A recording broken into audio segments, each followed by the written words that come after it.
روزے کی حالت میں انجیکشن لگانا کیسا؟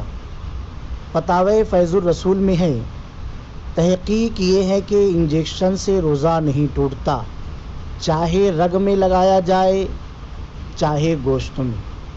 انجیکشن یا گلوکوز سلائن یہ انسان کے بدن کے ایسی جگہ لگائے جاتے ہیں جس کا تعلق کھلے راستوں سے نہیں ہے، بلکہ یہ نس یا گوشت میں داخل کیے جاتے ہیں۔ اور فقہائے کرام علیہم رضوان نے صاف وضاحت کے ساتھ یہ مسئلہ بیان فرمایا ہے کہ اگر کوئی دوا پنڈلی کے گوشت میں پہنچائے یا گوشت میں چھری داخل کرے یا چھری کے علاوہ کوئی اور چیز داخل کرے تو روزہ نہیں ٹوٹتا ہے۔ اس وضاحت سے معلوم ہوا کہ روزے کی حالت میں انجیکشن لگانا یا گلوکوز چڑھانا جائز ہے اور اس سے روزہ نہیں ٹوٹتا ہے۔